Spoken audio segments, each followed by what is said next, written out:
Umayana Timirandasya Gyananjana Shalakaya Chakshurmilitanjena Tasmai Shri Guruve Namaha. So Nishinga Chaturdashi just passed. Didi, what is actually the correct way to pronounce that Chaturdashi? I've never actually been sure the proper way to pronounce it, even though I heard Gurudev say it many times. Yeah, Chaturdashi is okay. Chaturdashi. Chaturdasi. Chatur. Chaturdashi. The she, sa, like a sha Okay. with a. So Chaturdashi. It is a Yeah. little difficult to say, actually. Chaturdashi. Okay. At least for me, anyway. So, and you say Nishimha? Because it's also difficult to say Nishingadev's name.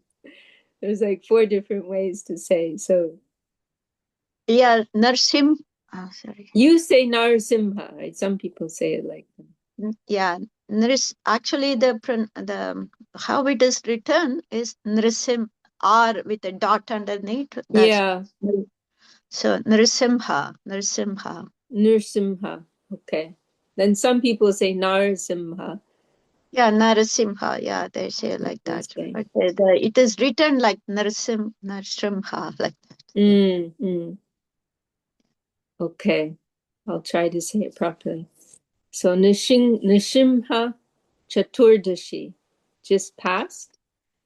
And so we're all thinking about Lord Nrsimhadev and his beloved devotee Prahlād Maharaj, and also remembering how our Gurudev Srila Govinda Maharaj, he mentioned specifically that certain chapters of Bhagavatam are very helpful for us.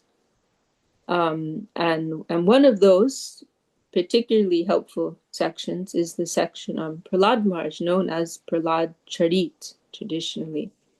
And we also know that Srila Bhaktisiddhanta Saraswati Thakur, he requested on at least one occasion that the sannyasi who was going to lead Brajamandal Prikrama,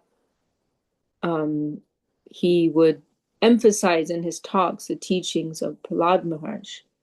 That's at least one occasion that we know of, and no doubt there were others.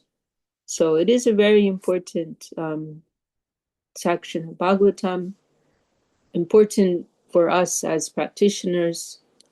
And then Prahlād is just so important in many different ways, and many of his teachings are like kind of foundational for the Gaudiya Vaishnava textbook, Gaudiya Vaishnava practice.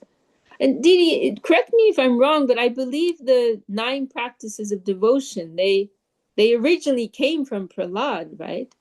Yes. That's my understanding. That's the earliest place that they're recorded in the scriptures, right? Yes. So, and those have come from Prahlād Maharaj.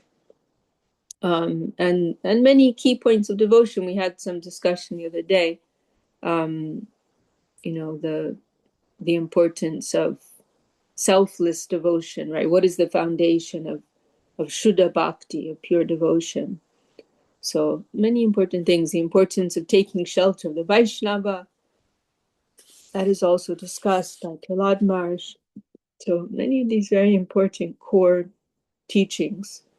And it's also just such a wonderful, captivating pastime. I mean, there's a boy saint, 5 years old, and his demonic father who tries to torture him, and then the Lord appearing in his half man, half lion avatar to rescue his beloved devotee. I mean, it's really quite a captivating pastime. And no doubt this is one reason why the Lord appears like this in this world, to capture our attention, right? And all these wonderful ways he's demonstrating his pastimes and capturing our hearts, capturing our minds. So here we are. So the section on Prahlād is spanning the entire 7th canto, as far as I understand. It's 10 chapters. And we're fortunate to have here one of the original editions, unedited editions of Srimad Bhagavatam that was translated and published by His Divine Grace, Srila A.C. Bhaktivedanta Swami Maharaj Prabhupada. And so we feel safe to have the shelter of Srila Prabhupada's edition, Bhagavatam. There was one occasion, one of our sannyasis, he said he had repeatedly requested our Gurudev, can I read Bhagavatam? Can I read Bhagavatam? And our Gurudev had repeatedly told him no. And then finally, this sannyasi, he asked our Gurudev, can I read Bhagavatam with the purports of Srila Swami Maharaj Prabhupada? And then our Gurudev said, yes, you may read Bhagavatam. So it is important, right? And there's that famous line in Chaitanya Charitamrita, right? What is it? Bhagavat Pada Vaishnavena Stane, right? That instruction is given, is it by Mahaprabhu or perhaps through Damodar? But go and study Bhagavatam under the guidance of a Vaishnava. That is the instruction. So we ourselves are unqualified, but we are taking shelter of Srila Swami Maharaj Prabhupada and our gurus, Srila Govinda Maharaj, Srila Sridhar Maharaj, asking for their mercy. And we are reading in that spirit. And we're going to read slowly. We're not in a rush. So we're going to start from the beginning. It's always a good place to start.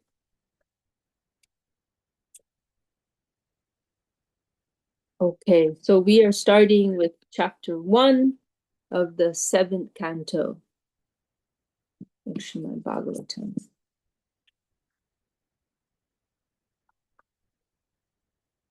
And I'll read this short preface to the chapter. So this chapter is called "The Supreme Lord is Equal to Everyone." And if anyone wants to follow, it's on the Veda base, right? Of course, anyone would like to also share the reading, you can also do that. It'd be nice. Okay. In this chapter, in response, so the background here, right? Shukadev Goswami is giving instructions to Maharaj Parikshit, who is on the verge of death. He's been given 7 days left to live. And so, not surprisingly, he's asking the important questions. And Shukadev Goswami is answering him. And Rishabhanu just shared the link in our chat if anyone wants the text.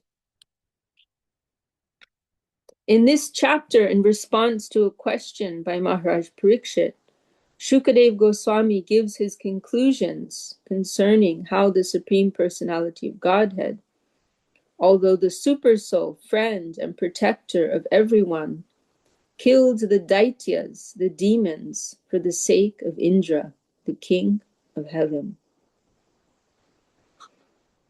In his statements, he totally refutes the arguments of people in general who accuse the Supreme Lord of partiality. So it sounds like a contradiction, right? That the Lord kills the demons, but he's also equal to everyone. And so let's see how this is explained. Shukadev Goswami, oh my God, there's an earthquake. Oh, Krishna. Oh, Krishna. Oh, oh, wow.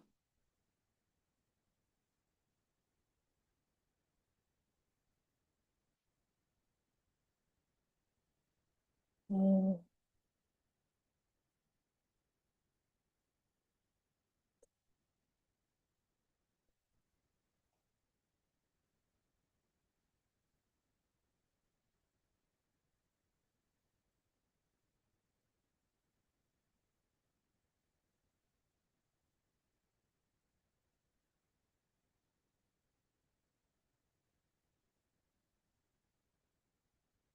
Okay, I think it's okay.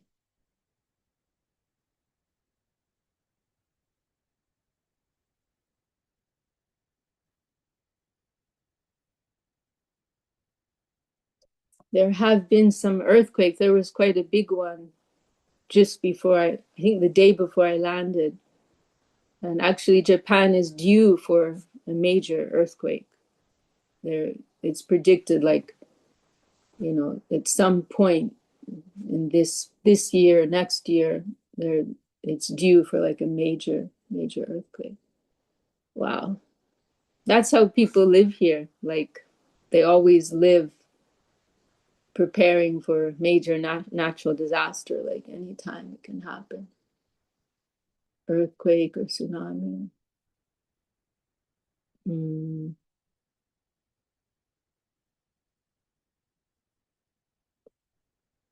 Okay, I think we're okay. I think that was it. Wow. Reminds you, right? And do you feel it some shaking or something? it now it's stopped, I think. Now it's stopped. It was shaking. It was shaky. It shook quite hard for a few seconds and then it slowed down. And now it's okay. Yeah. Well, I'm gonna have to ask my hostess. She's actually away though. She just went into the city to visit her mother. I have to ask her what I'm supposed to do. There's an earthquake. As I'm like up on the third floor, I think. So I don't know. Maybe you're meant to go down to the ground floor, I suppose. My goodness me, huh? Well, we can remember Nishinga Day, right? Mm. When he appeared, what kind of an earthquake was there in that time? There's that story, right? Nishingadev was cursed because that Brahmin's wife prematurely gave birth, right? Because of the shock. Because of the shock of like the noise when Nishingadev appeared. And so that Brahmin's wife she was pregnant, she gave birth early, and that Brahmin, he cursed the Lord, and he cursed him to lose. The way I heard Srila Sridhar Maharaj explain it was that he was cursed to lose self-consciousness. And so he became Ramachandra as a result of that. And Ramachandra has like no awareness of his divinity, something like that. Did you hear that recording, Savasani? Yeah. Yeah, there was a curse like that. I didn't quite understand it, but he gave an explanation like that. All these details in the Lord's pastimes. Okay, let's continue. We could all die at any moment, right? That's the reality. Gives us more motivation to focus on. Actually, I'm so happy that the earthquake happened while we're reading from Srimad Bhagavatam. Oh, wow, okay. We have Krishna Lalana joining from Australia. She's my very dear friend. Krishna Lalana, so nice to have you with us.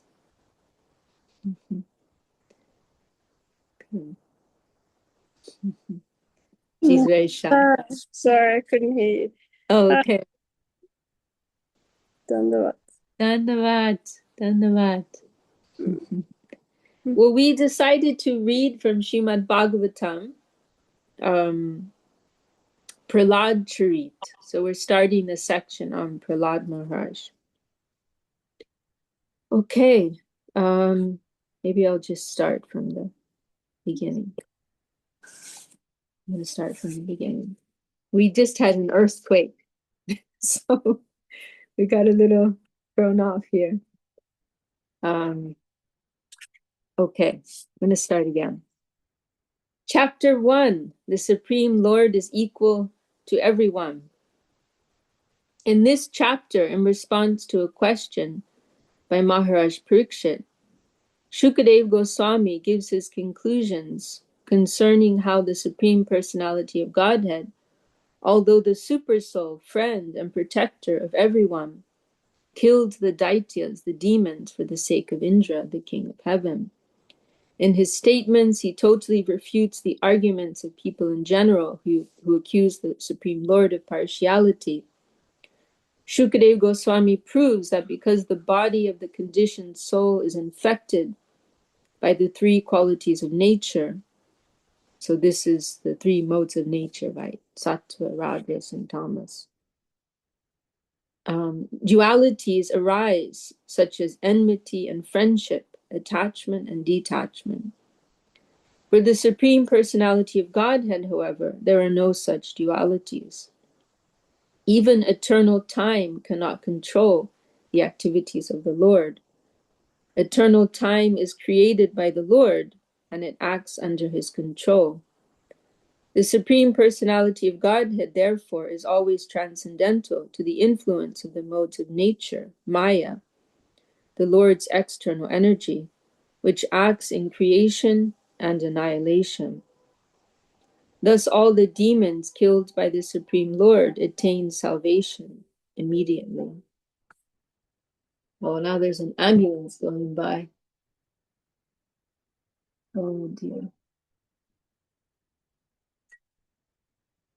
The second question raised by Parikshit Maharaj concerns how, I suppose that sounds odd, but I suppose that sounds like not a big deal, because normally you hear ambulances all the time, but here I haven't heard any ambulances.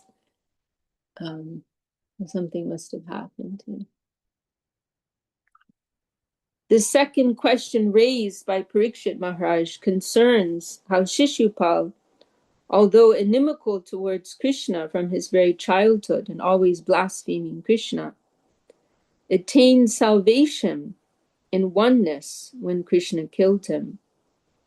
Shukadeva Goswami explains that because of their offenses at the feet of devotees, two attendants of the Lord in Vaikuntha, named Jai and Vijay, became Hiranyakashipu and Hiranyaksha in Satya Yuga. Right, so this is part of the backstory of Prahlād Maharaj's Leela. So Hiranyakashipu was his father, Hiranyaksha his uncle, right? Hiranyakashipu's brother. Right, and it all started with these guards, right? Gatekeepers of Vaikuntha, Jai and Vijay. So they're actually devotees. So these two gatekeepers of Vaikuntha, they were Hiranyakashipu and Hiranyaksha in Satya Yuga, Ravan and Kumbhakarna in the next Yuga, Treta Yuga, and Shishupal and Dantavakra at the end of Dwapar Yuga. Because of their fruitive acts, Jai and Vijay agreed to become the Lord's enemies. And when killed in that mentality, they attained salvation in oneness.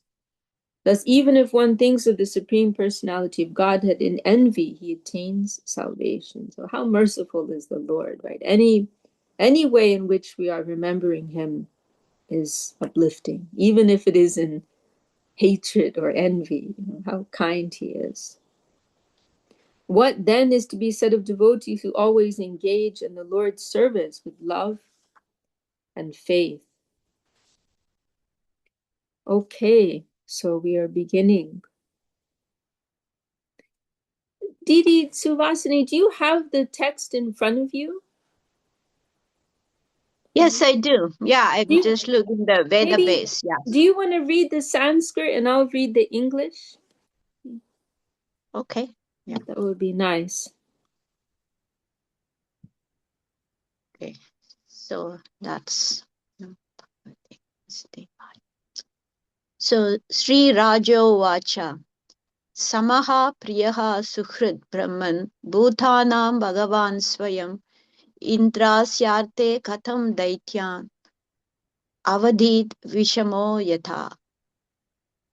King Parikshit inquired, "My dear Brahman," oh, now I have a phone call. I think she's checking on me because of the earthquake. How do I open this? Oh, sorry. Yeah, no problem. Please. Hello, Sachiko. Hello? Yes. Where are you now? I'm in the apartment. Yeah, there was an earthquake. Yes. How was there? Not too bad. Not too bad. Yeah, it was a little shocking. But it wasn't too serious. Yeah. And what about for you?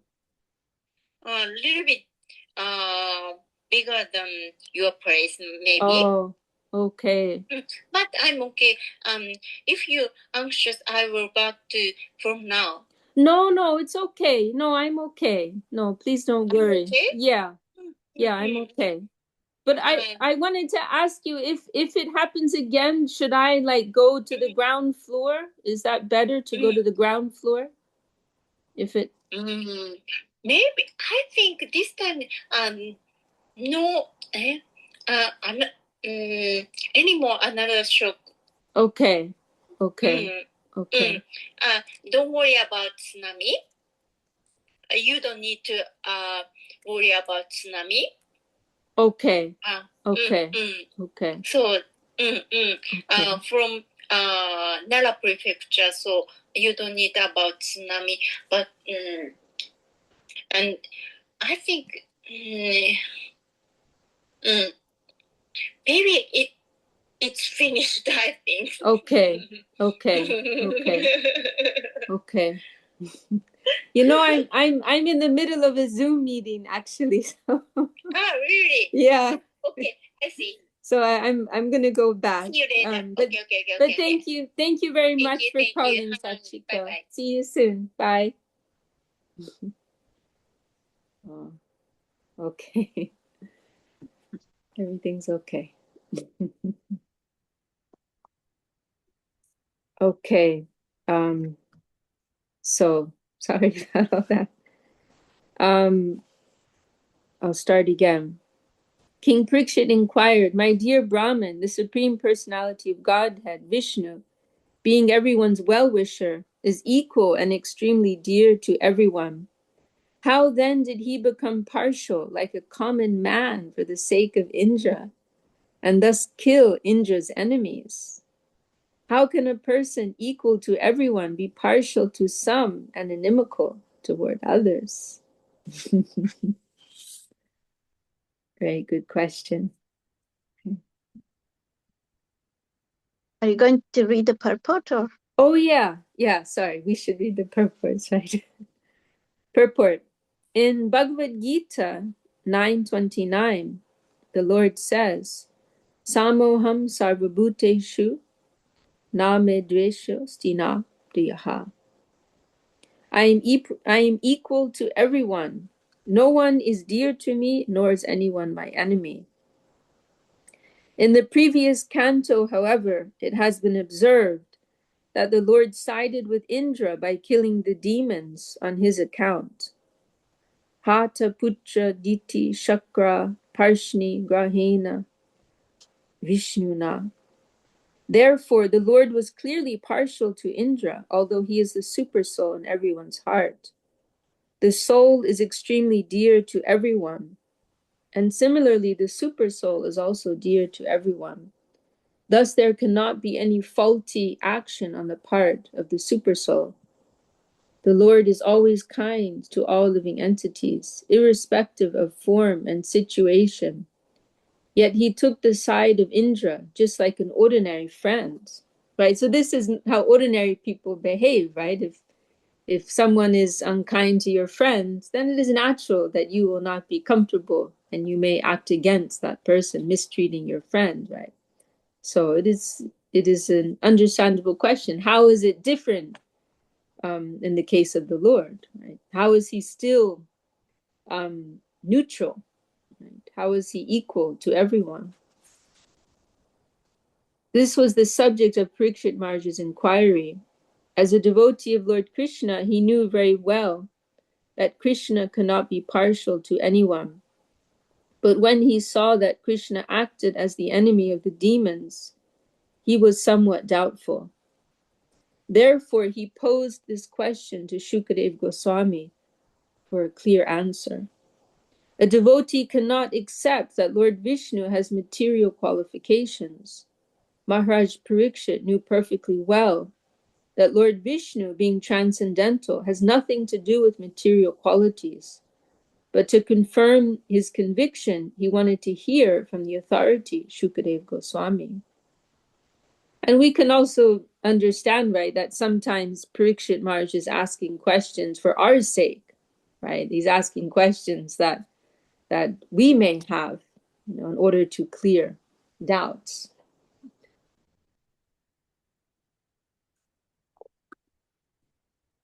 Srila Vishwanath Chakravarti Thakur says, Samasya Katam Vaishamyam. Since the Lord is equally disposed toward everyone, how can he be partial? Priyasya Katam Asodeshu Prityabhavaha. The Lord, being the Supersoul, is extremely dear to everyone. Why then should the Lord display unsympathetic behavior toward the Asuras? How is this impartial? Suhridaschakatam Teshvaso Hardam. Since the Lord says that he is Suhridam Sarvabhutanam, the well-wisher of all living entities, how could he act with partiality by killing demons? These questions arose in the heart of Parikshit Maharaj, and therefore he inquired from Shukadeva Goswami. Okay. Na hyasyataha suraganai saksha nikshreyasatmanaha naiva surebhyo vidvesho nodvegasya gunasyahi. Lord Vishnu himself, the Supreme Personality of Godhead, is the reservoir of all pleasure. Therefore, what benefit would he derive from siding with the demigods? What interest would he fulfill in this way? Since the Lord is transcendental, why should he fear the Asuras, and how could he be envious of them? We should always remember the distinction between spiritual and material. That which is material is infected by material qualities. But these qualities cannot touch that which is spiritual or transcendental. Krishna is absolute, whether he is in the material world or spiritual world. When we see partiality in Krishna, this vision is due to his external energy. Otherwise, how could his enemies attain salvation after being killed by him? Everyone who deals with the Supreme Personality of Godhead gradually acquires the qualities of the Lord. The more one advances in spiritual consciousness, the less he is affected by the duality of material qualities. The Supreme Lord, therefore, must certainly be freed from these qualities. His enmity and friendship are external features presented by the material energy. He is always transcendental. He is absolute, whether he kills or bestows his favor.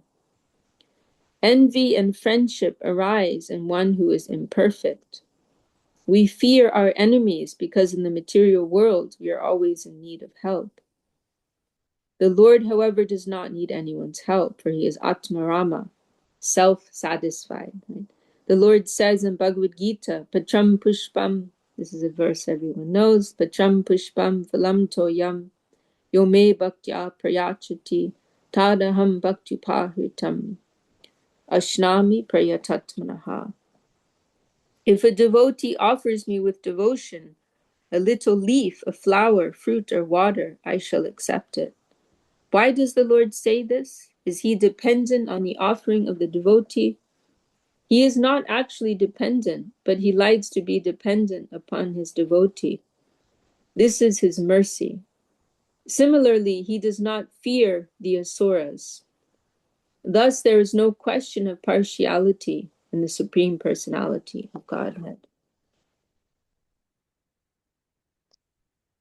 Itinaha sumaha bhaga narayana gunan prati samshayaha sumahan jatas tad bhavams chetum arhati. O greatly fortunate and learned Brahman, whether Narayan is partial or impartial has become a subject of great doubt. Kindly dispel my doubt with positive evidence that Narayan is always neutral and equal to everyone. Purport: since Lord Narayan is absolute, his transcendental qualities are described as one. Thus his punishments and his offerings of favor are both of the same value. Essentially, his inimical actions are not displays of enmity toward his so-called enemies. But in the material field, one thinks that Krishna is favorable to devotees and unfavorable to non-devotees. When Krishna finally instructs in Bhagavad Gita, Sarvadharmam Parityajya Mamekam Sharanam Vraja, this is meant not only for Arjuna, but for every living entity within this universe. Sri Rishir Uvacha Sadhu Prishtam Maharaja Hare Sharitam Adbhutam Yed Bhagavata Mahatmyam Bhagavat Bhakti Vardhanam Giyate Paramam Punyam Rishibir Naradadibihi Natva Krishnaya Munaye Katayishye Hare Katham. The great sage Shukadeva Goswami said, "My dear king, you have put before me an excellent question.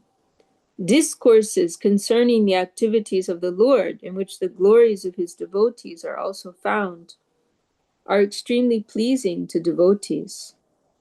Such wonderful topics always counteract the miseries of the materialistic way of life. Therefore, great sages like Narada always speak upon Srimad Bhagavatam, because it gives one the facility to hear and chant about the wonderful activities of the Lord. Let me offer my respectful obeisances unto Srila Vyasadeva, and then begin describing topics concerning the activities of Lord Hari." Purport: in this verse, Shukadeva Goswami offers his respectful obeisances, Krishnaya Munaye, which means to Krishna Dvaipayan Vyas. One must first offer one's respectful obeisances to one's spiritual master. Shukadeva Goswami's spiritual master is his father, Vyasadeva, and therefore he first offers his respectful obeisances to Krishna Dvaipayan Vyas, and then begins describing topics of Lord Hari. Whenever there is an opportunity to hear about the transcendental activities of the Lord, we must take it. Whenever there is an opportunity to hear about the transcendental activities of the Lord, we must take it. Sri Chaitanya Mahaprabhu recommends Kirtaniya Sadahari. One should always engage in Krishna Katha by chanting and talking about Krishna and hearing about him. That is the only occupation of a Krishna conscious person.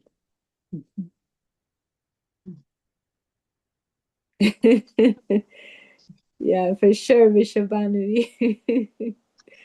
She's very eager here at 2 a.m. Feeling the urgency. Wonderful. Okay.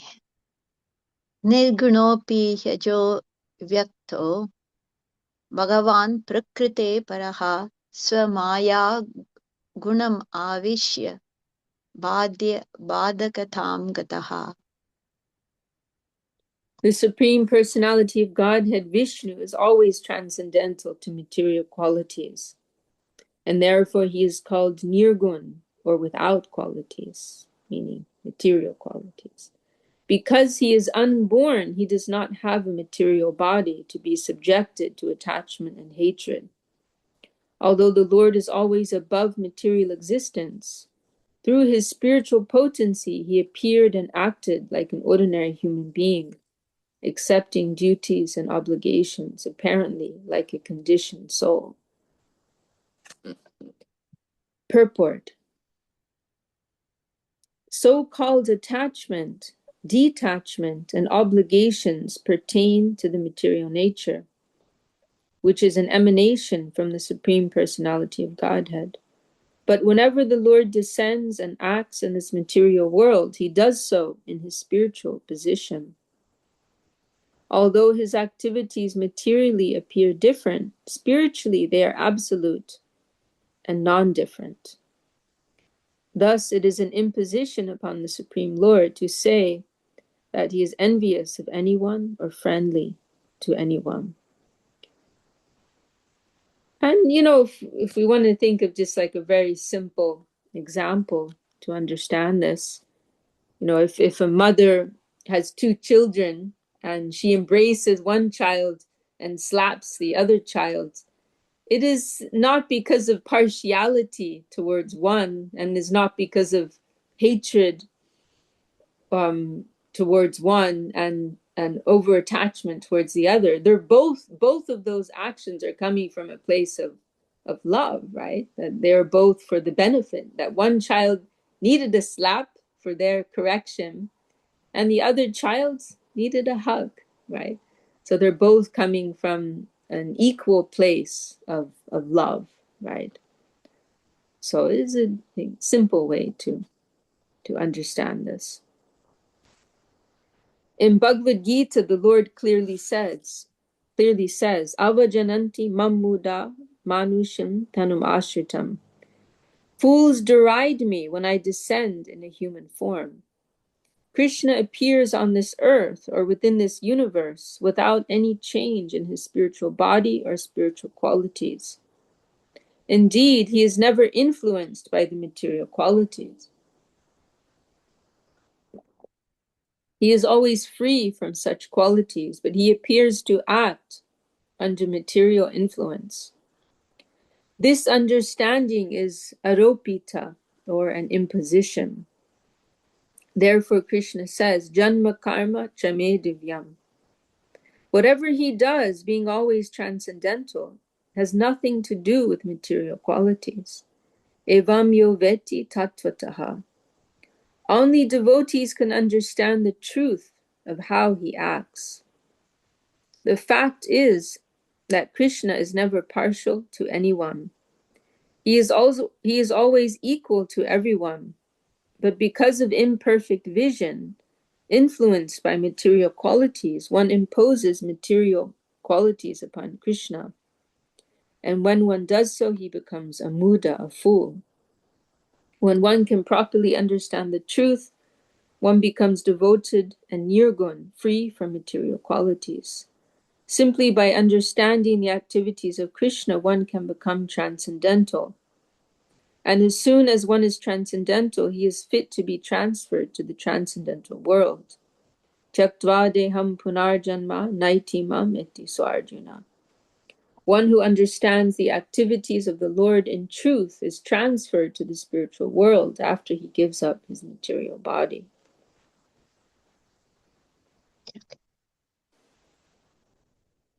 Sattvam rajasthama iti prakrite natmano guna na tesham yugapad rajan rasa ullasa evava. My dear King Parikshit, the material qualities, sattva guna, raja guna, and tama guna, all belong to the material world and do not even touch the Supreme Personality of Godhead. These three gunas cannot act by increasing or decreasing simultaneously. Purport. The original position of the Supreme Personality of Godhead is one of equality. There is no question of his being influenced by sattva guna, raja guna, or tama guna, for these material qualities cannot touch the Supreme Lord. The Lord is therefore called the Supreme Ishvara, Ishvara Parama Krishna. He is the Supreme Controller. He controls the material qualities, Daivi Hiesha Gunamayi Mama Maya. Maya Jakshena Prakriti Suyate. Material nature, Prakriti, works under his order. How then can he be under the qualities of Prakriti? Krishna is never influenced by the material qualities. Therefore, there is no question of partiality in the Supreme Personality of Godhead. Coming to verse number 8. Jayakale tu sattvasya devarishin rajaso suran tamaso yaksha rakshamsi tat kalanuguno bhajat. When the quality of goodness is prominent, the sages and demigods flourish with the help of that quality, with which they are infused and surcharged by the Supreme Lord. Similarly, when the mode of passion is prominent, the demons flourish. And when ignorance is prominent, the yakshas and rakshasas flourish. So, we tend to, we Westerners anyway, we tend to kind of lump all these entities under the word of asura, right? But actually, asura doesn't, like, strictly speaking, asura doesn't mean a demon. It's just like a race of people, right? And then there's many other races too. Of course, they tend to be of a demonic nature, but as we see, Prahlād Maharaj is an asura, right? His race is an asura, but he is a saint. And then there are other entities who are generally of a lower nature. There's quite a few different ones. So there's yakshas and rakshasas. There are other lower races as well. So the Supreme Personality of Godhead is present in everyone's heart, fostering the reactions of Sattva Guna, Raja Guna, and Tamaguna. Purport: the Supreme Personality of Godhead is not partial to anyone. The conditioned soul is under the influence of the various modes of material nature, and behind material nature is the Supreme Personality of Godhead. But one's victory and loss under the influence of Sattva Guna, Raja Guna, and Tamaguna are reactions of these modes, not of the Supreme Lord's partiality. Srila Jiva Goswami in the Bhagavat Sandarbha has clearly said, Sattvadayo nasanti she yatra cha prakrita gunaha sa shuddha sarva shuddhebhyaha puman adya prasidatu. Pladini sandini samvit trayeka sarva samstito plada tapa kali mishra trayino gunavarjite. According to the statement of the Bhagavat Sandarbha, the Supreme Lord, being always transcendental to the material qualities, is never affected by the influence of these qualities. This same characteristic is also present in the living being, but because he is conditioned by material nature, even the pleasure potency of the Lord is manifested in the conditioned soul as troublesome. In the material world, the pleasure enjoyed by the conditioned soul is followed by many painful conditions.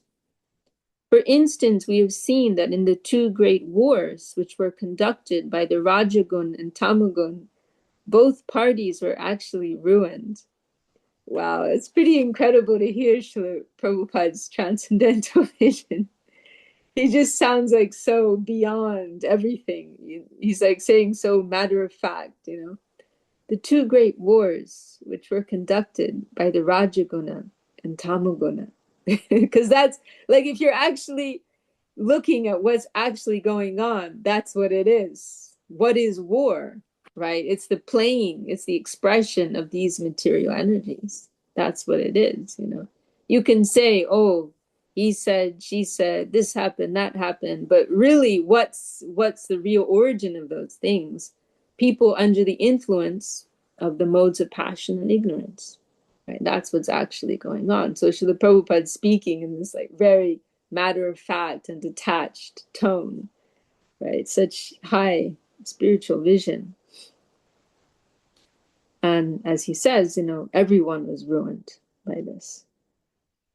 The German people declared war against the English to ruin them, but the result was that both parties were ruined. Although the Allies were apparently victorious, at least on paper, actually neither of them were victorious. Therefore, it should be concluded that the Supreme Personality of Godhead is not partial to anyone. Everyone works under the influence of various modes of material nature, and when the various modes are prominent, the demigods or demons appear victorious under the influence of these modes. Everyone enjoys the fruits of his qualitative actions. This is also confirmed in Bhagavad Gita, right? So simply put, everyone's just dealing with the fruits of their karma. It is not because the Lord is partial to one or the other, but everyone's given the freedom, actually, right, to create their own circumstances. And so these verses are cited from Gita. Sarva dvareshu dehesmin prakasha upajayate jnanam yada tada vidyad viridam sattvam ityuta loba pravitya aramba karmanam ashamaspirha rajas ye tani jayante vivride bharatar shabha aprakasho pravitishcha pramado moha evacha tamasya tani jayante vivride kurunandana. The manifestations of the modes of goodness can be experienced when all the gates of the body are illumined by knowledge. O chief of the Bharatas, when there is an increase in the mode of passion, the symptoms of great attachment, uncontrollable desire, hankering, and intense endeavor develop. O son of Kuru, when there is an increase in the mode of ignorance, madness, illusion, inertia, and darkness are manifested. The Supreme Personality of Godhead, who is present in everyone's heart, simply gives the results of the increase in the various qualities, but he is impartial. He supervises victory and loss, but he does not take part in them. The various modes of material nature do not work all at once. The interactions of these modes are exactly like seasonal changes. Sometimes there is an increment of Rajaguna, sometimes of Tamaguna, and sometimes Sattvaguna. Generally, the demigods are surcharged with Sattvaguna, and therefore when the demons and the demigods fight, the demigods are victorious because of the prominence of their Sattvaguna qualities. However, this is not the partiality of the Lord.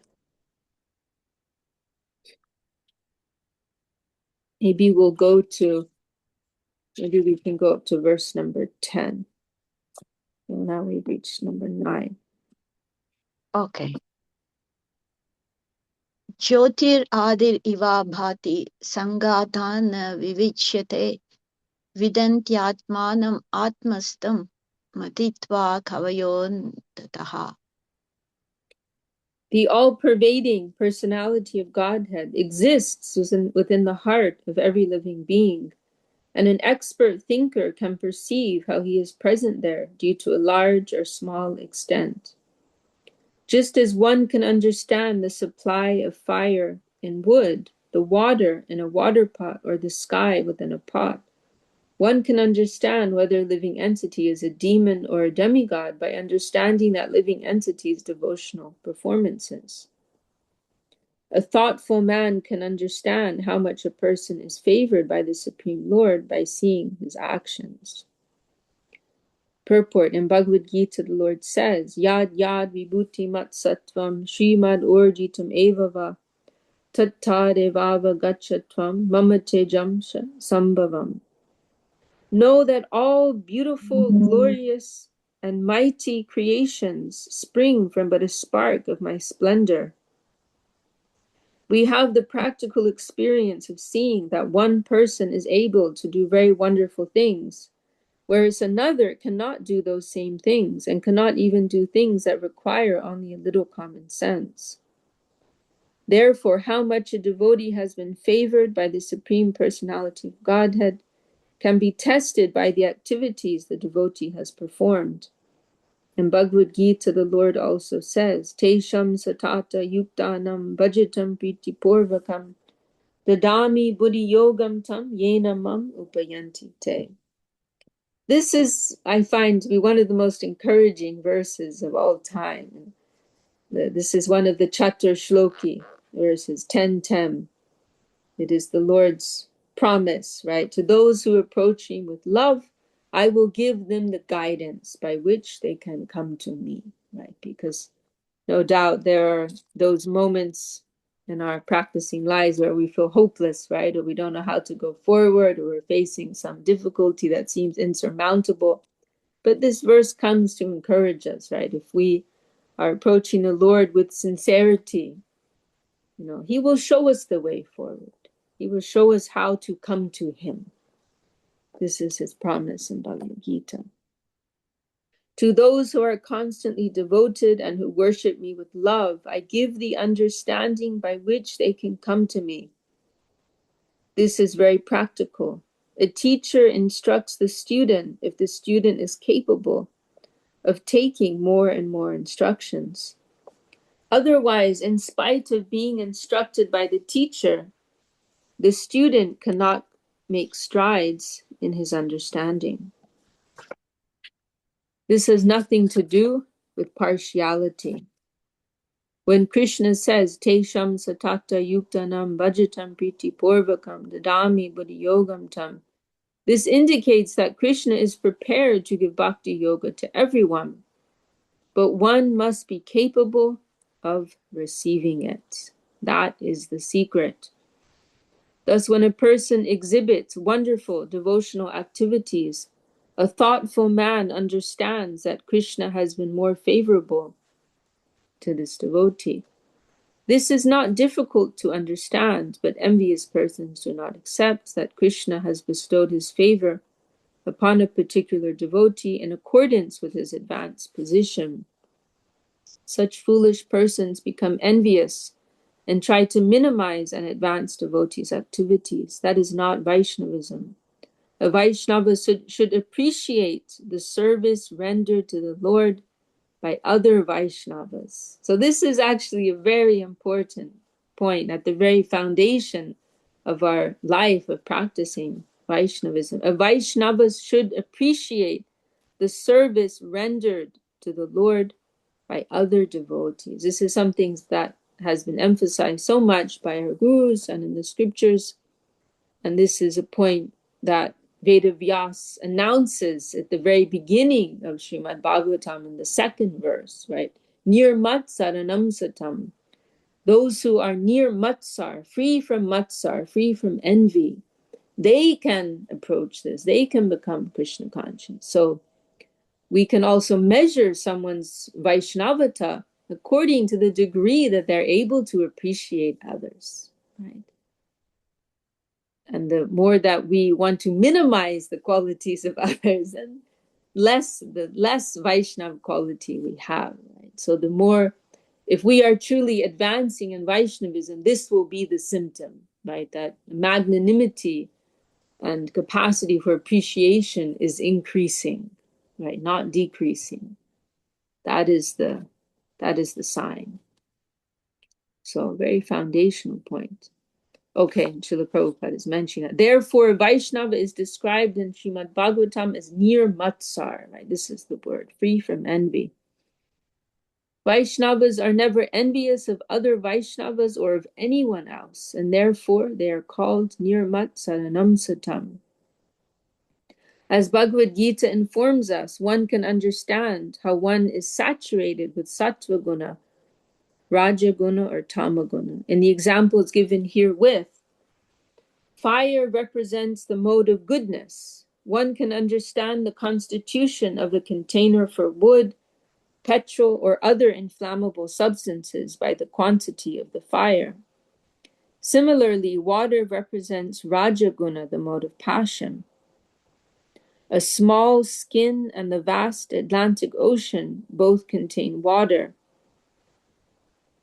And that may sound quite odd to our modern ear, but previously, I think it was quite common in all cultures that like a drinking bottle would be made from like an animal skin, right? I think that's what he is referring to. A small skin and the vast Atlantic Ocean. I think that's what he's referring to. But I don't know in India if there is a tradition of that. I know in other cultures. I don't know. Do you understand what he means there, Didi? No. Okay. No, I don't know. Maybe he means the human body, because the human body contains water. Yeah, I was thinking like that. Yeah. Maybe, yeah. I know, like, for example, in Native American culture, they would have like a flask or that they would make with an animal skin, but I don't think in India, but we're not sure what he means. A small skin and the vast Atlantic Ocean both contain water. And by seeing the quantity of water in a container, one can understand the size of the container. The sky represents the mode of ignorance. The sky is present in a small earthen pot and also in outer space. Thus, by proper judgment, one can see who is a devata or demigod and who is an asura, yaksha or rakshasa, according to the quantities of sattva guna, raja guna, and tamaguna. One cannot judge whether a person is a devata, an asura, or a rakshasa by seeing him. But a sane man can understand this by the activities such a person performs.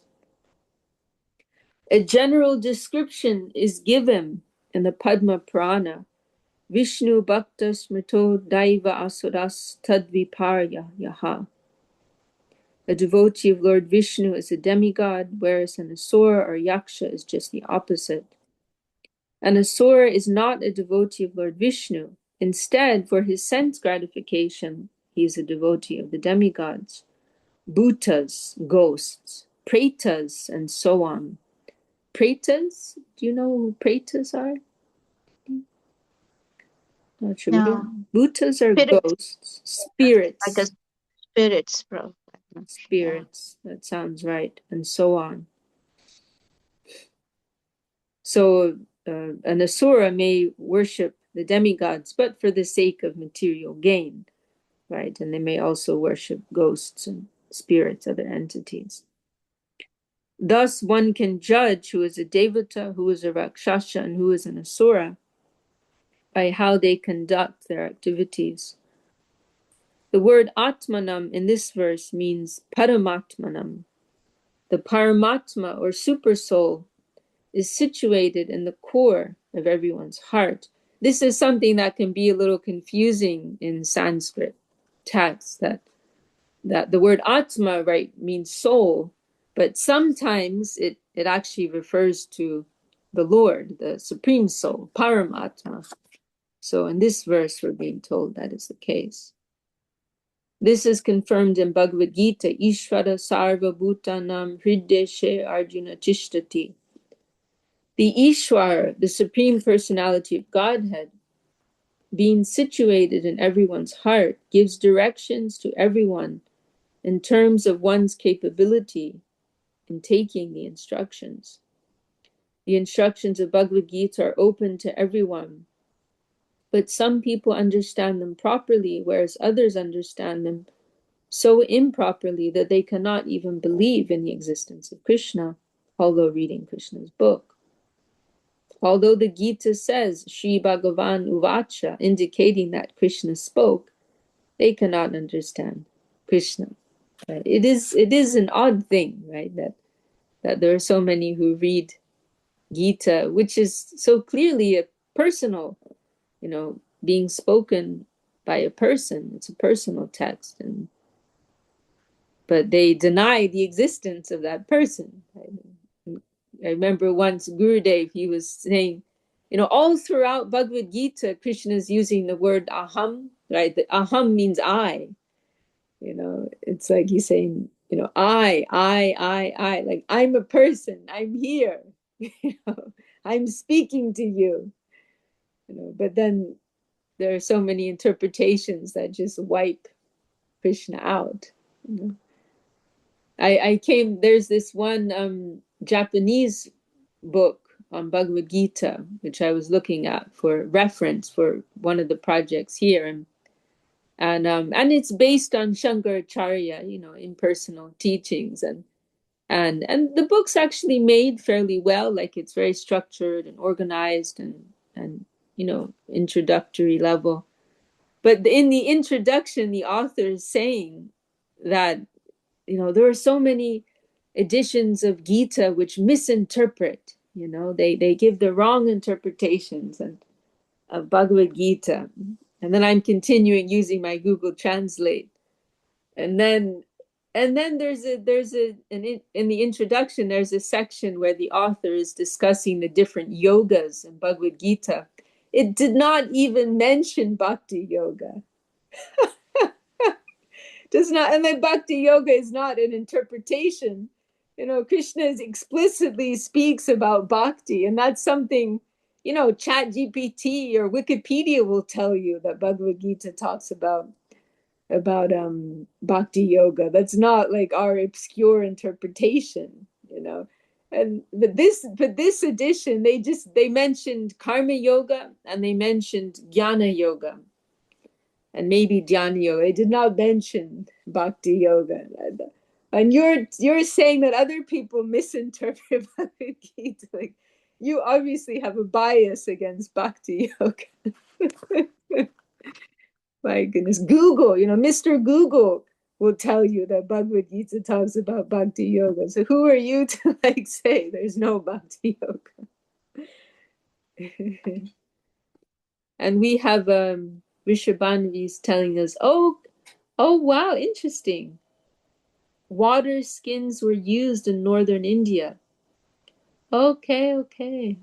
That's good to know. Bhutas and Pretas are both types of ghosts. Okay. Yeah, no doubt there must be many different types, right?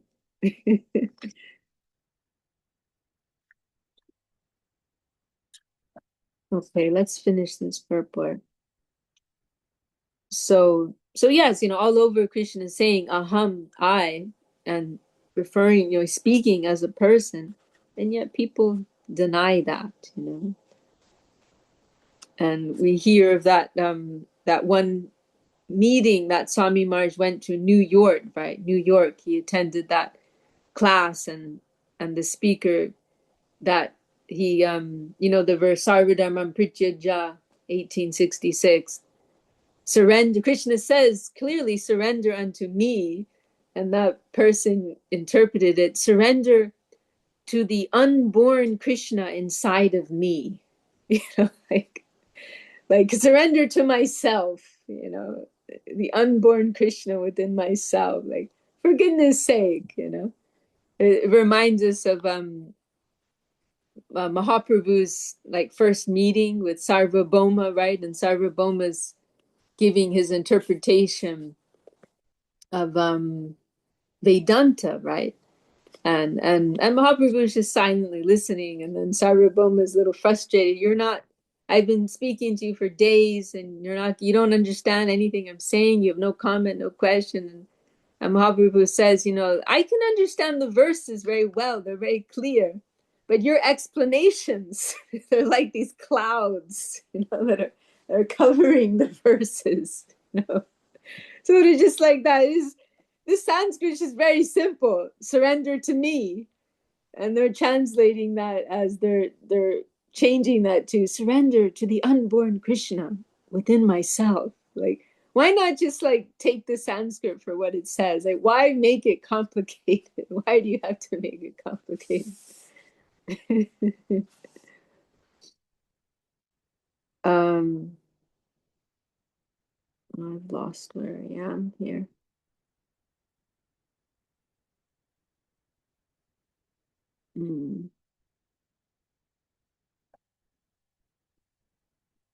And I know I'm getting old because I'm finding it hard to read these small letters.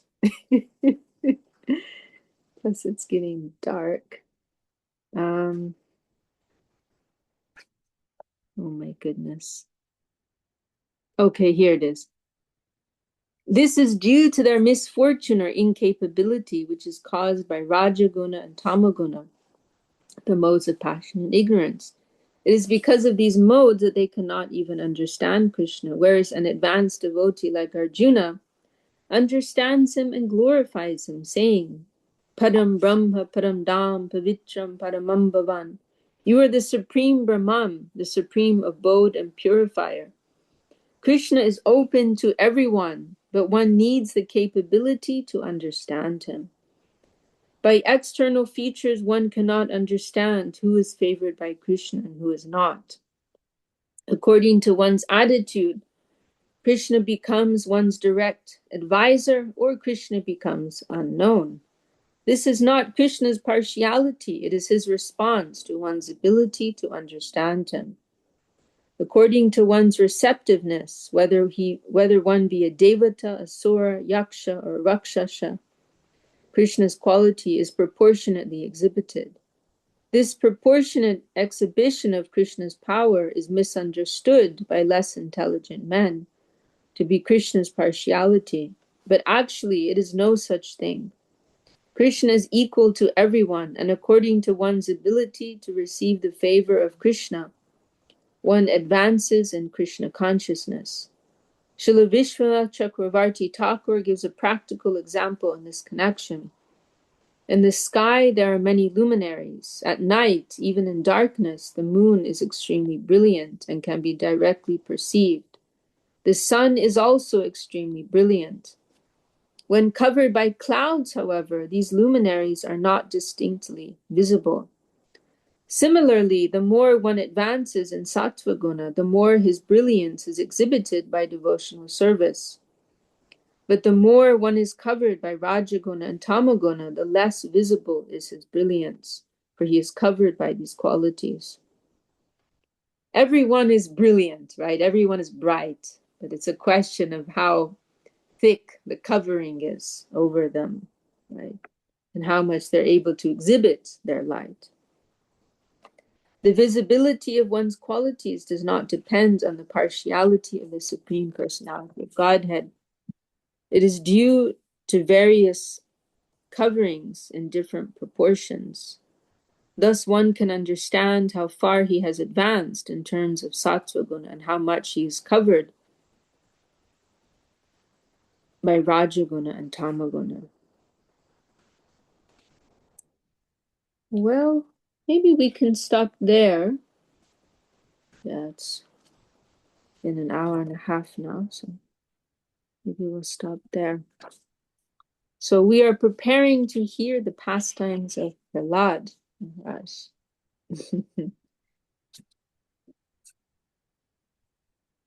Any comments or anything from anyone before we close for today? Happy we can go through all of this together. Yes, it's nice that it started like time came about spontaneously to Yes. yeah, it's nice. Yeah, it feels like this was meant to happen, and luckily we tapped into it. Yeah, I'm really, really happy. This is exactly what we need to do. So yeah, let's do this for the next few weeks. Let's do this. Yeah. I'm excited. Very good. Yes. Okay.